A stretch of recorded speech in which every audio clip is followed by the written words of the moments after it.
heard from a number of residents of Halifax sharing their personal stories about what it's like to rent in Halifax. And their stories are very similar to stories across the country, but it is very difficult. These folks are worried about losing their homes. They've been rent evicted or dem evicted. They know friends that have been faced with the same thing. It is so difficult right now in Halifax to find a place to call home. And it is so scary that if you have a place, you might lose it because one, the rents will go up, or two, you get rent evicted, or three, if you lose your place, there's nowhere else to go because the vacancy rates are so low. They're below 1% in much of Halifax and the surrounding region, in some cases much lower.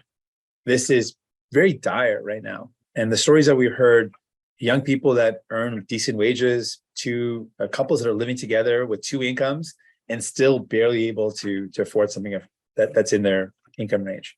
There are folks that are living somewhere and they can afford it, but they're not sure how long they're able to live there for. They're not sure if they should buy furniture to really move in because they might have to leave after a year. And living year to year, not knowing if you can stay in your home is something that really makes you feel displaced, gives you a sense of insecurity, not knowing if you're going to be able to stay there. And on top of that, we met with people that are faced with a serious dem eviction, probably one of the biggest in the province and in recent history in Halifax for sure, where residents of Ocean Breeze are now faced with a company that purchased the building and is going to eventually rent evict everyone. And people are really worried about where they're going to go because there's nowhere to live. There's nowhere else to go. Given all of this really serious worries, we've got a federal government that hasn't taken this housing crisis seriously. Justin Trudeau simply hasn't responded with the urgency required to this really serious crisis where people cannot find a home. That's really one of the basic things to start a life. I mean, one of the folks in the roundtable mentioned that she's getting to an age now where she wants to start a family, but she doesn't have a secure place to live and is wondering how long will it take? Maybe she'll never be able to find a secure place to live. And that means that she'll never have the opportunity to grow her family. What a really struggle to have to come up against that reality that you can't find housing. So that means you can't actually grow your family. It shouldn't be this way in Canada.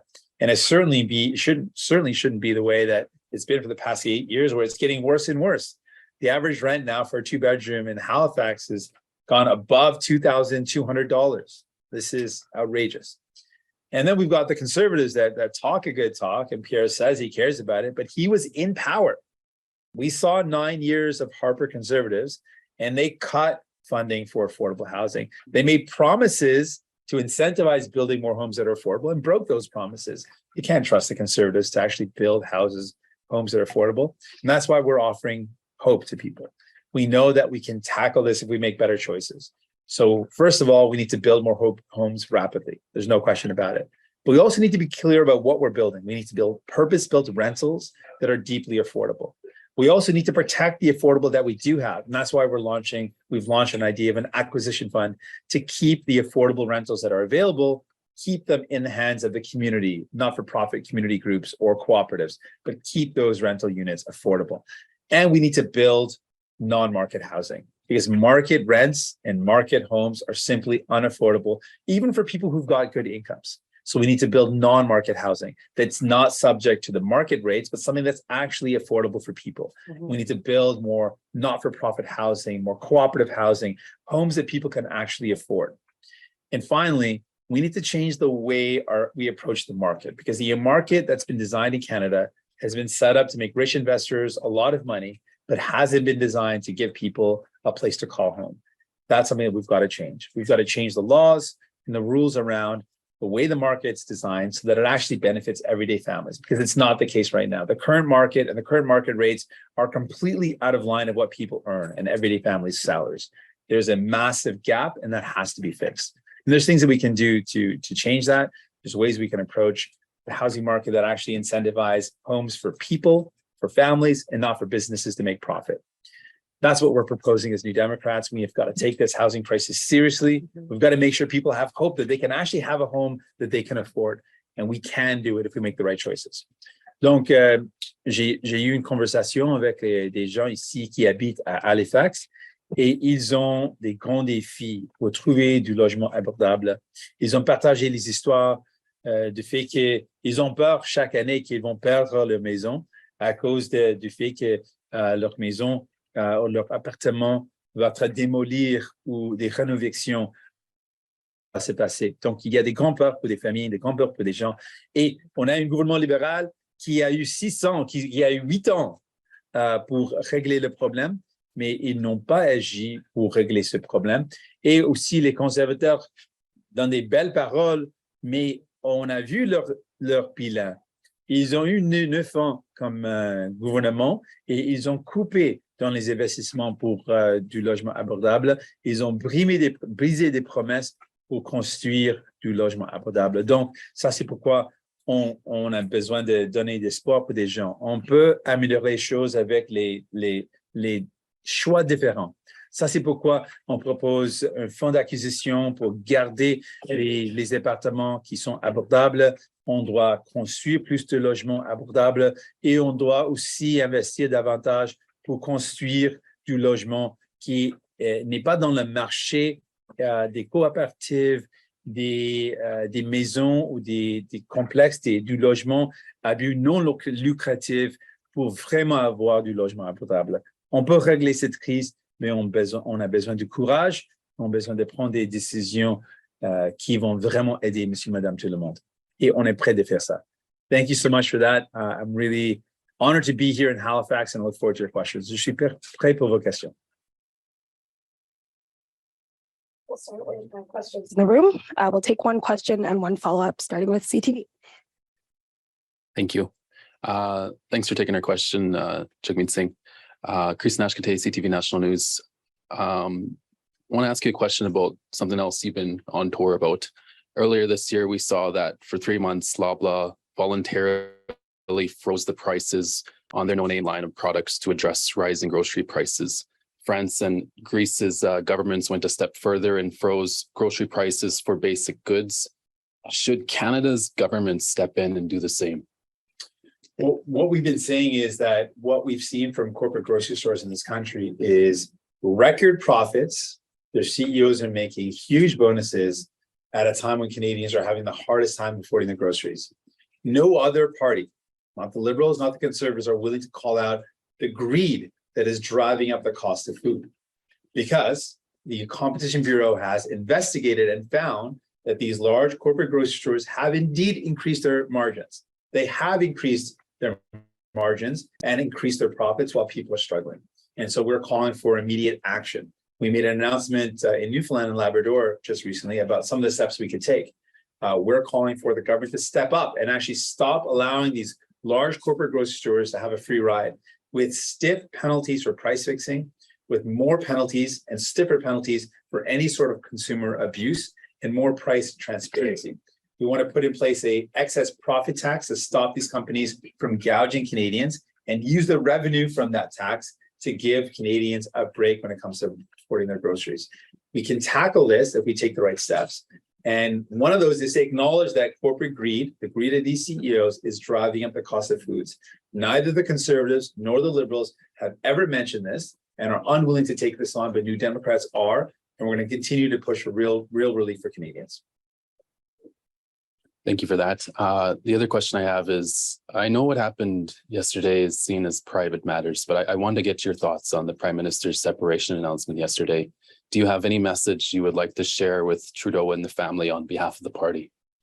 Well, I just want to acknowledge that this is an incredibly difficult time for anyone to have to go through a separation. It's a very difficult thing, and particularly to go through a separation in the public eye. And I just want to acknowledge how difficult that is for not only Mr. Trudeau and his wife, but also for his children. And I also want to acknowledge the impact it could have on his kids, and in their request for privacy, respect that is what they've been calling for, and respect that. Mm-hmm. Hello, Mr. Singh.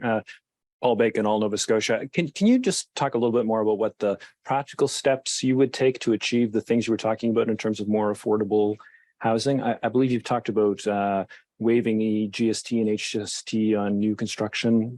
So more details, Sure, please. for sure. Yeah. I can get into that. So there's a number of different fronts. So first of all, I have to acknowledge that it's not something that can be done with one step alone. That's why we've got a host of different steps we want to take. So one, we've got to incentivize the building of affordable homes. We've got to have a better definition of affordability. Right now, in a lot of cases, what's being deemed affordable is not truly affordable. So we put forward an alternative solution, and we're open to looking at ways to improving that solution. So we need to have a better definition of affordability. We've called for things like waiving the GST or HST on builds that meet the definition of affordability. We called for an acquisition fund, which would specifically allow for a community group, a municipality, a cooperative to keep affordable homes affordable. The issue that we're up against, one example would be Ocean Breeze, where a rich investor came in and bought it up. If there was an acquisition fund that allowed that property to stay in the hands of the community, a community group, a not-for-profit group, the municipality itself, if there was a fund to access that would keep it public or keep it affordable, then it would be something that would remain affordable for those families. Otherwise, we're going to see more and more rent evictions or dem evictions where a rich investor comes in, buys a property, and then effectively evicts all the residents to then increase the rates so that they're no longer affordable. So we need to stop that. And then we need to look at the federal government at one point in time, if you look at post-World War, built aggressively new homes that were the first homes that many people could afford. We need to get back into that work of really building homes that are affordable and a focus on non-market housing. So a focus on cooperative housing, a focus on not-for-profit housing as a real alternative. So incentives to build more homes, like waiving the GST, HST, an acquisition fund to keep what we have that's affordable. And then when we're building, we have to have a focus on building affordable homes that are non-market, because the market rates for rent and to buy are out of reach for so many Canadians, so many everyday Canadians who even earn a decent wage. That's something we've got to change. So Ocean Breeze, you keep mentioning, their plan is supposed to ultimately lead to more housing on the site. So preventing them from going ahead with this project, doesn't that push the solution to the housing crisis even further down the road? Well, our concern is what type of homes are we building? If the goal is to just build a whole bunch of properties that are out of reach for everyday families, then we're not really solving the problem. If we've got affordable homes that are at right now keeping people in a place where they can actually afford, displacing them, hundreds of people that will no longer have affordability, how is that solving the problem? What we need to do is build more homes and keep what we have that is affordable. If the goal, if we allow this type of approach to continue, what will be the outcome? Well, everything that's affordable gets replaced by completely out of reach, unaffordable homes or housing, and then we'll have an even worse crisis. So we've got to keep what's affordable, and then we've got to build more that's truly within the range of everyday families. And we've got to make sure they can have a home that they can rely on. What I've heard from a lot of people around the round table was the fear that people have that year to year, they're not going to be able to stay in their home. That's something we've got to address. And one of the ways to do that is to have purpose-built rental, where the purpose of that building will be always to keep people in a home and keep that rent affordable through different means, whether it's a not-for-profit organization or cooperative. We've got to find a way to keep people in their homes that's affordable and where they can trust they can build a life. Without that, we're not going to be able to solve the problem. Just you have an agreement with the Liberals that gives you some influence on some of the decisions that the federal government makes around housing. I'm just wondering, these potential solutions that you mentioned, how are you using that influence to try to get these things done? So in our agreement, we push for a number of things that didn't make it into the agreement because the Liberals are simply unwilling to do it. One of the things that we really focused on was housing. And it became clear to us that the Liberals are not interested in taking the bold steps necessary to build the type of house that people can truly afford. We're not going to give up. We're going to keep on fighting, but we've got to make it clear that the Liberals and the Conservatives both are not interested in looking at non-market housing. They're not interested in really focusing on creating homes that are truly affordable. And allowing the market to solve a problem created by the market is nonsensical. The market rates for families that I just spoke to are just impossible to afford. The market rates to buy a home, the market rates to rent a home. And if we look at the salaries that people are earning and we look at how much it costs, there's a massive gap. So we're going to continue to fight for real solutions, but we also want to point out that the Liberals and the Conservatives don't see eye to eye with us on really focusing on building a housing market that works for everyday families. That's something that we believe in and we're not going to back down from, but it is a different difference between us and the Liberals. I guess if you don't see any real progress on the file, would you be willing to force an election over the issue? So our goal when it comes to any question around forcing an election, our goal is to deliver for Canadians. As long as we can deliver things like the dental care program that's going to reduce costs for families, give people the ability to look after their teeth, bringing in the childcare legislation, which we did, which will ensure that childcare dollars are permanent and that they go towards and prioritize not-for-profit and public childcare places, which is really important. We're going to continue to do that. We had 2 elections in a row, both were minority governments, both were similar in their outcome. And we made a decision that instead of triggering another election, let's try to force this government to actually deliver for Canadians. And that's what we're going to do. We've been able to force this government to do things that were not in agreement, like doubling the GST rebate, which put more money in people's pockets. And we're going to continue to use the tools that we have to leverage the power we have to deliver for Canadians, to make sure people get the help they need. But ultimately, I've realized it's not enough to just push government. I want to win the next election so I can help build more homes, so we can actually make housing affordable. We can keep our healthcare public. We can make the investments that make life more affordable for everyday Canadians. And the only way we can do that is by winning the next election. So we're going to continue working as hard as we can to force this government to do what's right. But ultimately, we need to win the election to make sure Canadians get real help. We're going to move to questions on Zoom at this time. So if you have a question on Zoom, I'd ask that you use the raise hand function. Je vous demande d'utiliser la fonction lever la main si vous avez une question. And again, it will be one question, one follow-up. Our first question comes from the CBC. Go ahead, please, Rafi. Thanks very much. Hi, Mr. Singh. In light of yesterday's news, can I just get you to reflect on the difficulty? Rafi, you might be on mute. Oh, I thought I had. I have unmuted. Could you hear me? I can hear you now. Okay, great. I was just wondering, in light of the news from yesterday about Prime Minister Trudeau and his wife, you are a family man yourself as well as a high-profile politician. Can you reflect on the difficulties of balancing those 2 aspects of your life? It certainly is a challenge, and it's something that I think a lot of people face in their lives, working and also balancing family life. I think it's harder when it's in the public light, but it's certainly a challenge that everyone faces. I think it's even harder nowadays for a lot of families because the cost of living is up, and it makes it harder to afford groceries, harder to pay for the rent, and that puts a lot of tensions on families. So I want to acknowledge how a lot of families right now are going through a lot of struggles for various reasons, but particularly right now, the cost of living is absolutely putting more pressure on families. Okay, thanks very much. And I just have a question on another subject. A couple of days ago, Immigration Canada published a survey of its own employees about workplace racism and discrimination, showing that a lot of people still feel like in foreign postings in particular, there are issues where managers appear to get away with harassing or mocking their employees for having accents that they say they can't understand, issues of employees not being able to move on up in their careers. What is the NDP stance on this? Do you think the IRCC has to clean house?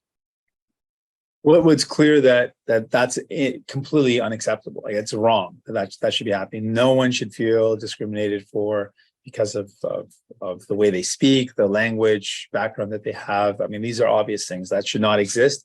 And in a federal workplace, we should have the highest standards of making sure workers are respected, making sure there's no workplace harassment. So these are things that we expect to happen. And ongoing concerns from the raised about the IRCC means that there needs to be some real concrete action taken. This is directly the responsible of the federal government that's in power to make sure that all departments are working with good workplaces that are safe, free from discrimination. And I would expect the government to respond very quickly to these concerns that have been outlined. Our next question comes from Radio-Canada. Go ahead, Valérie. Bonjour, Monsieur Singh, vous m'entendez bien? Oh, est-ce que vous m'entendez? Bonjour, est-ce que vous m'entendez, Monsieur Peut-être que Singh? vous êtes sur Sudden. Attendez-moi un instant. OK, oui, ça Vous fonctionne. m'entendez, là? OK, bon, Oui. parfait. Tout d'abord, je voulais vous entendre en français justement sur l'annonce de la séparation de M. Trudeau. Quelles sont vos pensées à ce moment-ci pour la famille, pour le premier ministre? C'est un temps difficile pour n'importe quelle famille d'être dans une situation comme ça. Donc, c'est tellement difficile. C'est difficile pour les conjoints, c'est difficile pour les enfants. Donc, pour le Premier ministre, c'est un temps difficile pour lui, pour sa conjointe et pour ses enfants. Donc, je veux reconnaître comment c'est un temps difficile. Et ils ont demandé d'avoir du temps pour naviguer cette situation et je veux respecter leur demande. Et puis, dans un autre dossier complètement différent, les débardeurs de la Colombie-Britannique se prononcent sur un troisième contrat de travail. Est-ce que pour vous, ce conflit-là, ça a assez duré? C'est-à-dire, est-ce que s'il y a un nouveau rejet, est-ce que même pour vous, là, une loi spéciale serait envisageable? Non, pas du tout, jamais. Nous sommes une partie fondée par les travailleurs, fondée par des syndicats, et j'ai toujours dit qu'on ne va jamais appuyer une loi spéciale qui force le retour au travail parce que nous croyons profondément dans l'importance d'avoir des négociations libres entre les parties pour avoir une entente et c'est exactement ce que on doit voir et ce que se doit passer. Donc, je suis optimiste avec la dernière entente maintenant, mais c'est toujours le droit des travailleurs, des membres du syndicat de dire oui ou non et on va entendre leur décision. Our next question comes from Steve MacArthur with Acadia Broadcasting. Hi, thank you so much for taking my question. I just wanted to go back to something you had said earlier, Mr. Singh, about defining what is affordable when it comes to rent and what people pay to have a roof over their head. What steps need to take place in order to make that definition clear, fair, and something that everyone can relate to? Well, a couple of things that I think should be a part of that definition. One, we've got to acknowledge that people should not be spending a majority of their income on their homes. And that's one thing that's an obvious thing, but people need to have enough money left over to pay their other essentials, their other bills, buy groceries, and to be able to save up. So the portion of one's salary is an important consideration. We've looked at different definitions in terms of something that's below market rate, because the market rate, as I pointed out, is far too high for most families to afford. So below market rate is something important to consider. We've leaned on the housing experts for what would be a definition that would work. One of the definitions that is included is 80% of market rate to bring it down below market rate. But there's a lot more work that needs to be done in terms of bringing down. I think that an affordable rate has to be one that acknowledges that your rent or whatever you pay for housing has to be enough or low enough that you can afford to buy groceries, support your family, and have enough left over to save up. And so that should be really our driving definition. And a low enough rent or housing cost that does not mean that families are struggling with their other costs as well. Thank you very much for the answer to that question. Just want to switch topics here. Many people here in Nova Scotia and across Canada can no longer access news on platforms that they have traditionally accessed news for many years now. And this is the result of Bill C-18. So I wonder what your thoughts are on this and what needs to happen going forward, if anything, because it feels like news from credible sources is being limited or restricted. I think it's a very important question. Let's kind of provide the context.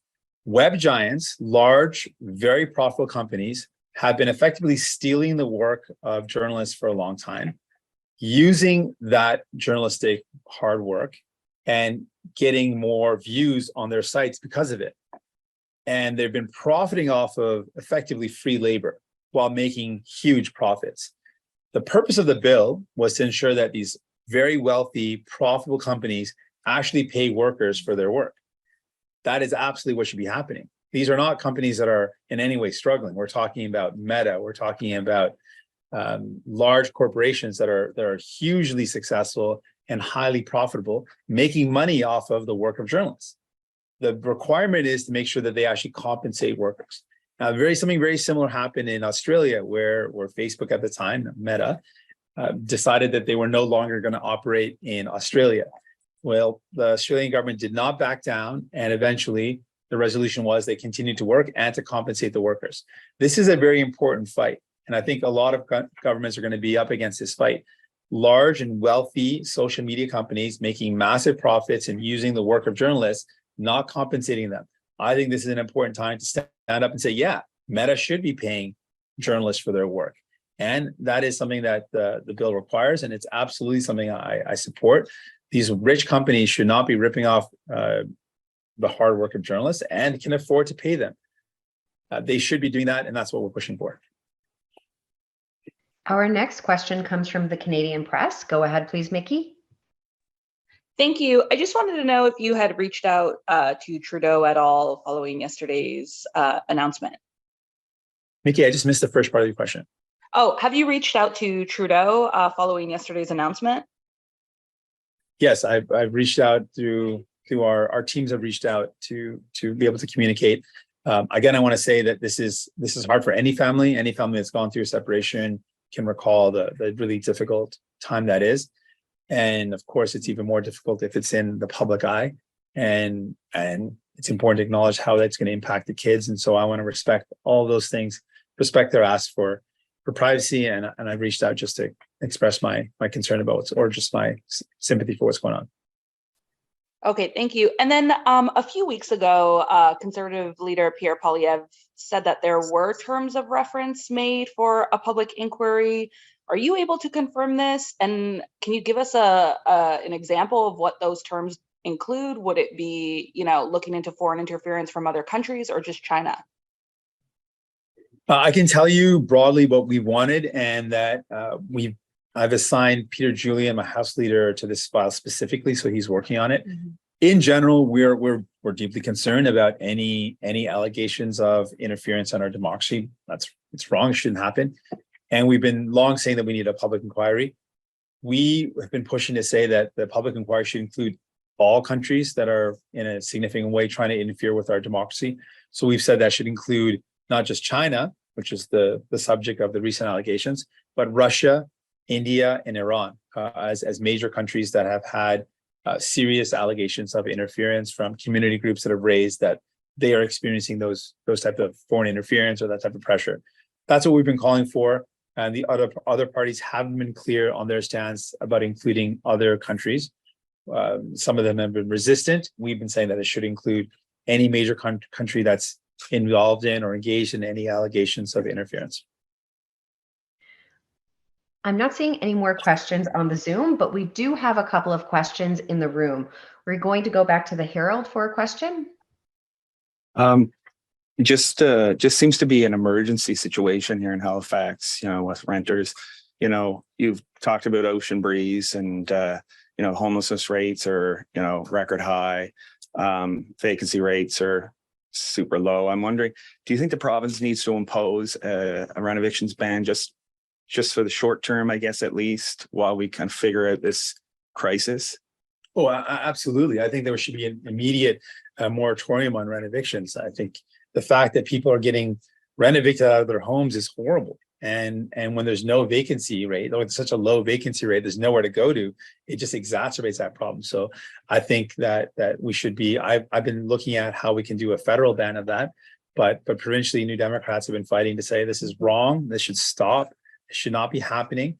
And I think we're really in a dire situation in Halifax and Nova Scotia, but really having traveled across the country, this is very dire everywhere. We're really seeing just impossible times where people are up against high rates of rent, they're losing their homes, and there's nowhere else to go. Like that is a recipe for disaster. That is very horrible. So we need to see some urgent emergency actions to really help people out in this time. We have time for a question from all Nova Scotia. I do actually. Can I ask just one clarification earlier? You talked about 80% below market rate. Is that the NDP's definition of affordable? Well, we've pushed back on the existing Liberal definition, and one of the experts that reached out in terms of something that's affordable mentioned that amount. We can give you details about our definition. We proposed a definition that was in our agreement that would lower the cost of housing significantly. And we looked at some examples of what it would bring the rate to, and it would cut the cost of rent in basically in half from what it was under the Liberal definition. But we'll give you more details about our definition. And just my question was, people who do build housing say that the biggest bottleneck is lack of construction workers, lack of skilled trades. Do you have solutions to offer? Yeah, first of all, I want to acknowledge that is something that I've heard as well, that a lack of workers, particularly in the construction field, is something that's been raised as a concern. It is a legitimate concern. What we're looking at is we've spoken to a lot of unions around this, and they said that the existing model for temporary foreign workers is one that can be very exploitative. A worker has to be sponsored by one employer.